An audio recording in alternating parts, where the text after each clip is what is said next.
हालिया में मुबैना तौर पर एक खातून पुलिस रेड के दौरान तशद्दुद से जाँ बहक हो गई। पिस्टल दा पट मारे ने इस जगह ते दूसरे ठुड्डे मारन लग पे सीने ते साढ़े बाजू शाजुम रोड के मोबाइल खो के लै गए ने।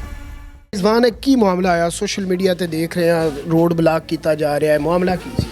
ਮਾਮਲਾ ਸਾਰੇ ਜੀ ਸਾਡੇ ਤੇ ਇਸ ਤੋਂ ਪਹਿਲਾਂ ਕੋਈ FIR ਨਹੀਂ, ਕੋਈ ਦਰਖਾਸਤ ਨਹੀਂ, ਨਾ ਸਾਡੇ ਕੋਈ ਇਸ ਤਰ੍ਹਾਂ ਦਾ ਕੰਮ ਆਈ। ਠੀਕ ਹੈ, ਜਿਸ ਟਾਈਮ ਅਸੀਂ 7:30 ਦਾ ਟਾਈਮ ਮੈਂ ਘਰ ਵਿੱਚ ਮੌਜੂਦ ਹਾਂ, ਰਫਤਾਰੀ ਕਰ ਰਹੇ ਹਾਂ। ਠੀਕ ਹੈ, ਸਭ ਬੈਠੇ ਹਾਂ ਬਹਿਨ ਭਾਈ, ਯਕਦਮ ਪੁਲਿਸ ਆ ਜਾਂਦੀ ਹੈ, ਉਹਨਾਂ ਦੇ ਨਾਲ 5-6 ਬੰਦੇ ਉਹ ਵੀ ਆ ਜਾਂਦੇ ਨੇ। ਘਰ ਦੇ ਵਿੱਚ ਠੁੱਡਾ ਮਾਰ ਕੇ ਦਰਵਾਜ਼ਾ ਲਾਉਂਦੇ ਨੇ, ਦਾਖਲ ਹੁੰਦੇ ਨੇ, ਸੀੜੀਆਂ ਦੇ ਉੱਪਰ ਚਲੇ ਜਾਂਦੇ ਨੇ, ਸਾਰਾ ਕੋਈ ਸਾਡੇ ਨਾਲ ਤਸ਼ੱਦਦ ਕਰਨ ਲੱਗ ਪੈਂਦੇ ਨੇ। ਜਿਸ ਟਾਈਮ ਇਹ ਸਾਰੇ ਮਾਮਲਾਤ ਹੋ ਰਹੇ ਨੇ ਤੇ ਵਾਲਦਾ ਸਾਹਿਬ ਅੱਗੇ ਆਏ ਨੇ ਤੇ ਸਾਨੂੰ ਨਿਕਲਣ ਨਹੀਂ ਜਾ ਰਹੇ, ਇਹ ਹੀ ਕਹਿ ਰਹੇ ਨੇ ਇਹਨਾਂ ਤੋਂ ਕੋਈ ਗ੍ਰਿਫਤਾਰੀ ਵਾਰੰਟ ਜਿਹਨਾਂ ਦਾ ਕਸੂਰ ਕੋਈ ਸਾਨੂੰ ਦੱਸੋ ਸਹੀ। ਸਾਡੀ ਵਾਲਦਾ ਨੂੰ ਕੋਈ ਤਸ਼ੱਦਦ ਹੋਇਆ ਜੋ ਵੀ ਹੈ, ਉਸ ਦੇ ਵਿੱਚ ਉਹਨਾਂ ਨੇ ਇੱਥੇ ਕਰ ਕੋਈ ਚੋਟ ਲੱਗੀ ਹੈ, ਜਿਨ੍ਹਾਂ ਦੀ ਵਜ੍ਹਾ ਤੋਂ ਡਾਕਟਰ ਵੀ ਕਹਿ ਰਹੇ ਉਹ ਡੈਥ ਹੋਈ, ਉਹਨਾਂ ਦੀ ਤਿਲੀ ਫੱਟੀ ਗਈ ਹੈ ਤੇ ਸਾਰਾ ਕੋਈ ਨਿਜ਼ਾਮ ਹੋਇਆ।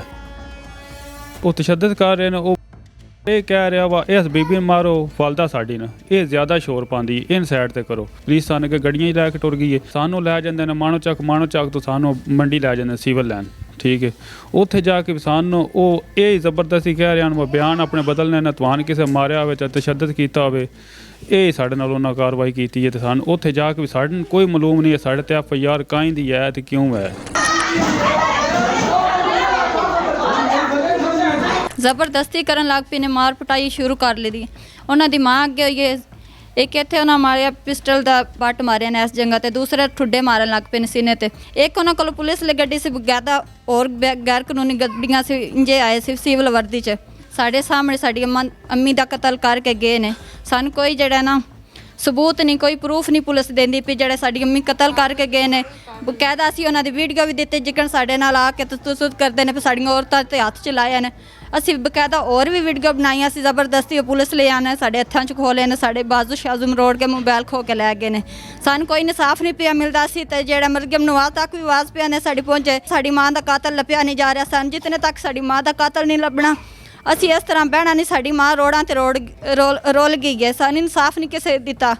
ਸਾਡੀ ਮਾਂ ਦਾ ਪਾਸਪੋਰਟ ਵੀ ਕਰਵਾ ਲਿਆ ਨੇ ਮੰਡੀ ਜਾ ਕੇ, ਅਜੇ ਤੱਕ ਸਾਡੇ ਜਿਹੜਾ ਨਾ ਕਾਰਵਾਈ ਸ਼ੁਰੂ ਨਹੀਂ ਕੀਤੀ ਜਾ ਰਹੀ। ਪੂਰਾ ਮਹੱਲਾ ਸਾਡੀ ਗਵਾਹੀ ਦਿੰਦਾ, ਜਿੱਕਣ ਉਹਨਾਂ ਸਾਡੇ ਨਾਲ ਜ਼ਬਰਦਸਤੀ ਕੀਤੀ ਗਈ, ਗੈਰ ਕਾਨੂੰਨੀ ਨਾਲ ਸਾਡੇ ਘਰੇ 'ਚ ਆਏ ਨੇ। ਇੰਜ ਕੋਈ ਚੋਰ ਵੀ ਨਹੀਂ ਹੁੰਦਾ ਜਿੱਕਣ ਇਹ ਪੁਲਿਸ ਲੈ ਤੇ ਕੋਈ ਜਿਹੜੇ ਸਿਵਲ ਵਰਦੀ 'ਚ ਆਏ ਸੀ।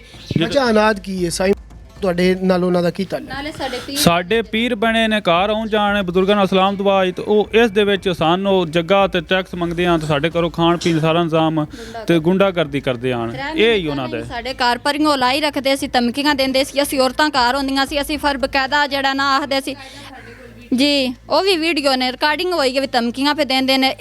ਇਸ ਮਾਮਲਾਤ ਦਾ ਤੇ ਸਾਨੂੰ ਪਤਾ ਹੀ ਨਹੀਂ ਸੀ। ਰਾਤੀ 8-7 ਦਾ ਵਾਕਿਆ ਅਸੀਂ ਰੋਜ਼ਾ ਇਫਤਾਰ ਕਰਦੇ ਆਂ ਪਏ, ਕਿਉਂਕਿ ਕੋਈ ਉਹਨਾਂ ਕੋਲ ਇੰਜ ਦੀ FIR ਕਟੀਤੀ ਹੁੰਦੀ, ਸਾਨੂੰ ਦੱਸਦੇ ਵੇ ਕਾਗਜ਼ ਵਹਾਉਂਦੇ ਵੇ ਇਹ FIR ਇਹਨਾਂ ਦਾ ਜੁਰਮ ਹੈ। ਇਹ ਸਾਨੂੰ ਜੁਰਮ ਦੱਸਿਆ ਹੀ ਨਹੀਂ, ਤੋੜ ਅਸੀਂ ਸੜਕ ਤੱਕ ਰੋਡ ਤੱਕ ਗਏ ਬਈ ਇਸ ਤਰ੍ਹਾਂ ਨਾ ਕਰੋ। ਵਜ਼ੀਰ ਆਲਾ ਪੰਜਾਬ ਨੂੰ ਕੀ ਪੈਗਾਮ ਦੇਣਾ ਚਾਹੁੰਦੇ ਹੋ? ਜੀ ਸਾਡਾ ਪੈਗਾਮ ਇਹ ਮਰੀਮ ਨਵਾਜ਼ ਅੱਗੇ ਇਨਸਾਫ ਚਾਹੀਦਾ, ਕਿਉਂਕਿ ਸਭ ਦੇ ਘਰ ਮਾਵਾਂ ਪੈਣਾ ਨੇ, ਕਿਸੇ ਨਾਲ ਵੀ ਇਸ ਤਰ੍ਹਾਂ ਜ਼ੁਲਮ ਨਾ ਹੋਵੇ। ਕਿਉਂਕਿ ਮਾਵਾਂ ਦਾ ਸਿਰ ਸਾਡੇ ਸਿਰ ਤੋਂ ਮਾਂ ਦਾ ਸਾਇਆ ਜਿਹੜਾ ਉਹ ਚਲਾ ਗਿਆ ਤੇ ਹੋਰ ਕਿਸੇ ਭੈਣ ਭਾਈ ਨਾਲ ਇਸ ਤਰ੍ਹਾਂ ਨਾ ਹੋਵੇ। ਸਾਡਾ ਇਹ ਰਿਕਵੈਸਟ ਹੈ DPO ਅੱਗੇ ਵੀ, ਮੰਡੀ ਬਾਵਲਦੀਨ ਅੱਗੇ, SHO ਵੀ ਸਾਡਾ ਸਾਥ ਦੇ ਰਹੇ ਨੇ, DSP ਵੀ ਸਾਥ ਦੇ ਰਹੇ ਨੇ। ਉਹ ਮਿਹਰਬਾਨੀ ਇਹ ਕਰਨ, ਇਹਨਾਂ ਅੱਗੇ ਰਿਕੁਐਸਟ ਕਰਨ ਸਾਡੇ ਮੇਨ ਮੁਜਰਮ ਜੋ ਹੈ ਉਹ ਨੱਪੇ ਜਾਣ। ਇਹ DPO ਅੱਗੇ ਔਰ ਮਰੀਮ ਨਵਾਜ਼ ਅੱਗੇ ਅਪੀਲ ਹੈ ਸਾਡੀ, ਰਹਿਨੁਮਾਈ ਕੀਤੀ ਜਾਏ। ਮਿਹਰਬਾਨੀ।